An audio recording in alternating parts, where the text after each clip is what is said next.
Bonjour à tous. Bienvenue au bulletin d'information à Top News. Au sommaire. Liban, le Hezbollah déjoue une opération d'espionnage israélienne et perd un de ses membres. La Russie annonce qu'elle réagira en cas de nouvelles sanctions de l'Union européenne. Ukraine, les séparatistes accusent les forces gouvernementales d'avoir violé le cessez-le-feu. Bienvenue au développement. Syrie. Dans un article publié aujourd'hui par le journal libanais Albina, Dr Faisal Megdad, vice-ministre des Affaires étrangères et des expatriés, a assuré que la lutte antiterroriste est le devoir de tous les pays du monde. Monsieur Megdad a indiqué que tous les pays du monde doivent lutter contre le terrorisme dans le cadre d'une coalition internationale et d'une collaboration avec les pays concernés dans le cadre du respect de la souveraineté et de l'indépendance de ces pays et de l'unité des peuples du monde. Il a ajouté que la Syrie réclame à la communauté internationale et aux pays occidentaux de mettre un terme à l'appui octroyé par certains pays aux groupes terroristes.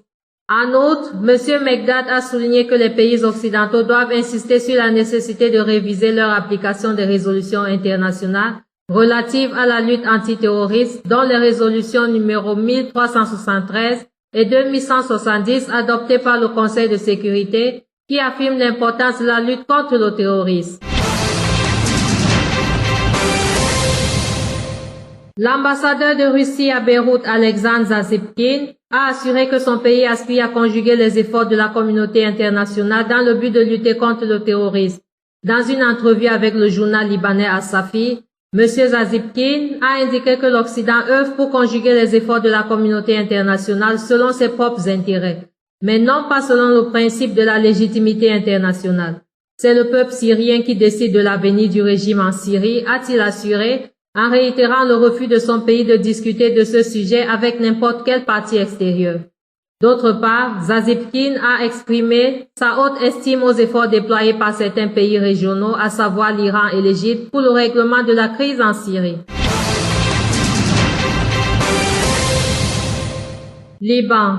Le Hezbollah a découvert hier vendredi un système d'écoute israélien dans la localité d'Adloun, au sud du Liban. L'engin était implanté sur le réseau téléphonique de la résistance, sur une colline stratégique donnant sur l'autoroute reliant Saïda à Tyr et les localités de Zaïran et Sud. Au moment où un de ses membres de la résistance s'apprêtait à le désamorcer, un drone israélien l'a fait exploser à distance. Grièvement blessé, Hassan Haïda a peu après succombé à ses blessures. Ce n'est pas la première fois que du matériel d'écoute israélien est découvert au Liban. Le Hezbollah avait auparavant détruit des équipements d'espionnage du régime sioniste. Réagissant à la nouvelle violation de la souveraineté libanaise, le chef de la diplomatie libanaise Jebra Bassil a dit au quotidien Asafi que le gouvernement entend porter plainte contre Israël à l'ONU. La Russie a averti samedi qu'elle réagirait en cas de nouvelles sanctions économiques de l'Union européenne après l'accord de principe annoncé la veille par l'Europe dans ce sens en raison du rôle de Moscou dans la crise ukrainienne. Si la nouvelle liste de sanctions de l'Union européenne devient effective, il n'y aura sans doute aucune réaction de notre part, a déclaré le ministre russe des Affaires étrangères dans un communiqué. Ukraine. Les dirigeants séparatistes de Donetsk, fief rebelle de l'Est de l'Ukraine, ont accusé samedi les forces gouvernementales d'avoir violé le cessez-le-feu entré en vigueur la veille. Hier, vendredi à 21h, il y a eu plusieurs tirs de roquettes à la périphérie de Donetsk, ainsi qu'un convoi d'armes lourdes qui venait de Zaporizhia, une région voisine de celle de Donetsk, a déclaré à l'AFP Vladimir Makovitch, un responsable du Parlement séparatiste. Le cessez-le-feu est entré en vigueur vendredi à 18h, 15h JMT, après un accord scellé à Minsk entre Kiev et les rebelles. Autre titre. Le président égyptien destitué par l'armée Mohamed Morsi sera jugé avec 10 co-accusés pour la livraison présumée au Qatar de documents relevant de la sécurité nationale, a annoncé samedi un communiqué du procureur général. La date de l'ouverture du procès n'a pas encore été fixée.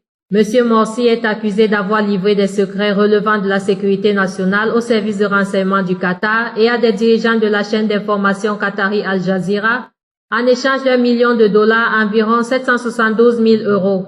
selon le communiqué du bureau du procureur publié par l'agence de presse MENA.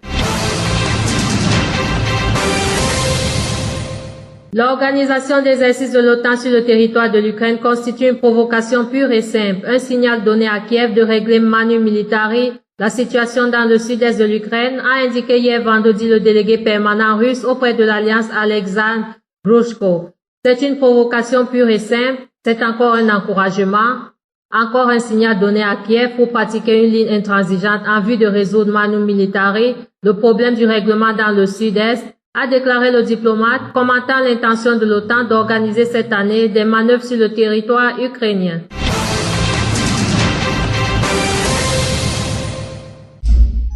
Le projet du président américain Barack Obama de constituer une vaste alliance internationale contre les djihadistes de l'État islamique représente un message fort de soutien à l'Irak, a déclaré samedi le ministre irakien des Affaires étrangères.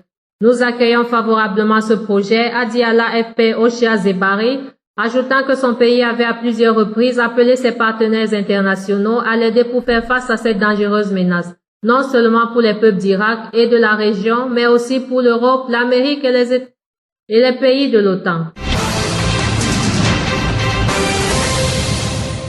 Enfin, le gouvernement somalien a affirmé samedi se préparer à une vague d'attaques des islamistes Shebab après la mort de leur chef tué dans une frappe aérienne américaine en début de semaine. Les services de sécurité ont reçu des informations indiquant que les Shebab prévoient actuellement de mener des attaques désespérées contre les structures de santé, les centres éducatifs et d'autres structures publiques, a déclaré le ministre de la Sécurité nationale Khalif Ahmed Rehreg à des journalistes. Les forces de sécurité sont prêtes à contrer leurs attaques et nous appelons la population à aider les forces de sécurité à s'opposer aux actes de violence, a-t-il dit. Merci à vous qui nous suivez de Beyrouth et partout ailleurs. Bulletin présenté par Anna Ekame.